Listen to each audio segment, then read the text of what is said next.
Hi, here is a quick demo of walk tracker app. It's written in React Native. I'm going to show how it works or what the result looks like, and then a few I'll go through a little bit about the source code. So this app is basically a single page app which will show a map and a list of walks that is based on the data that was being fetched or being pulled from a URL source. And this is the URL source of the data set. Right?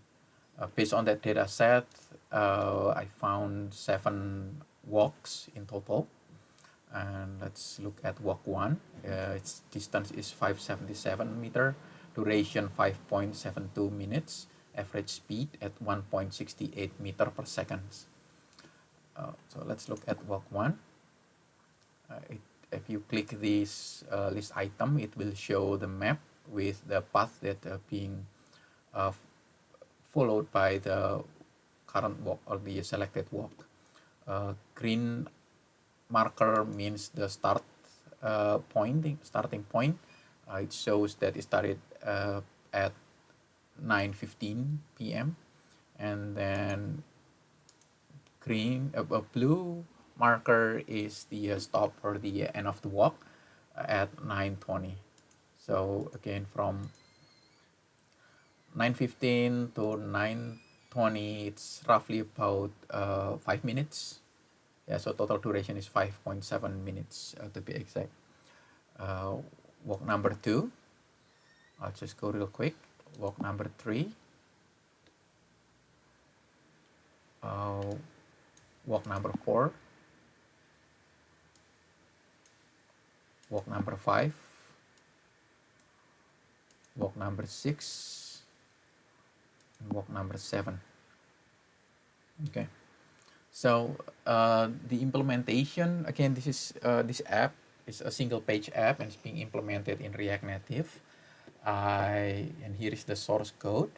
I basically split the code into 2 parts. One is the uh, what track app.js, which would contains the UI mainly, the app layout, the uh, user interactions functionality. And then as far as the data processing, data fetching, calculation, all is being implemented in the separate file right here. It's the which I call as a lib walk track.js. There are some dependency to external library. I'm using a geolib for GPS location calculation, like the distance between 2 points or the distance of a path. And then I use from the React Native side, React Native paper, this is just for the UI, and then React Native maps, this is dependencies to display a map, which using Google SDK map, Google Map SDK, right?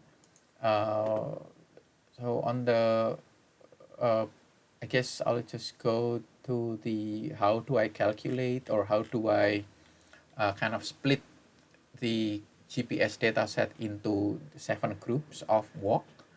It's based on a threshold. So the calculation happen at this function called a parse CSV data, which basically it reads or it takes the data set in as a string in a CSV format, and then it will iterate through the list, and then every time when it will check with the difference, the time difference between one data point to another data points.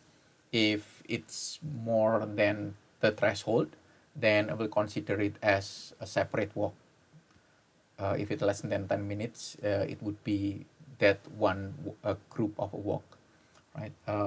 Which I call as a minimum threshold here.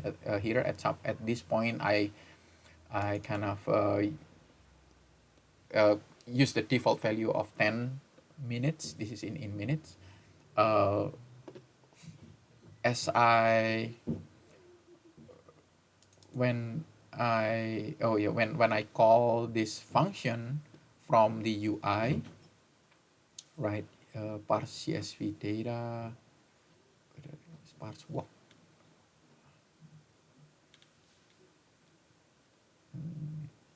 Oh, this one, right?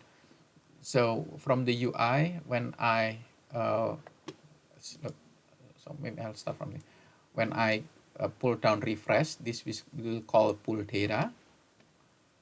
It will call pull data, and then in this pull data, it will call the parse CSV data.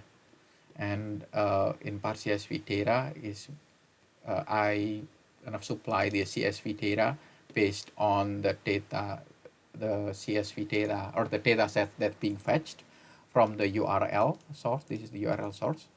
And then the minimum threshold here is at as for now, I kind of give the default value of 10 minutes. I can change this to the different minutes if necessary, or if you want to be tested. So in the parse CSV data function, what I did was I iterate through the CSV list and skip first element because it's the in the CSV data that I got from the data set, it has a header, so I skip that one. And then in the iteration, it starts with converting the line, a single line of CSV data, which represent a record of GPS data, into a JSON representation, what I call as a GPS JSON. This JSON object contains latitude, longitude, timestamp, horizontal, vertical accuracy, all the data that was based on the CSV dataset. And then if in the first iteration, because there is no previous value to compare, so that record would go straight into a walk. So we started a walk, right? And then on the next iteration, on iteration second, because there is a previous value, so I store the previous data into a variable called pref, right? Because pref is exist, then I calculate the minutes difference between the current row and the previous row. If the difference is less than threshold, in this case the threshold was 10 minutes, so I kind of added that data point, that row, into a single walk, into the current walk that's being formulated, and then store the current data point as a previous, and then move to the next row. Right. If I found if the minute difference between the current row and with the previous row is 10 minutes or more, then it means it's a mark of end of a walk and then the beginning of the next walk, right? So to end a walk, I calculate the walk.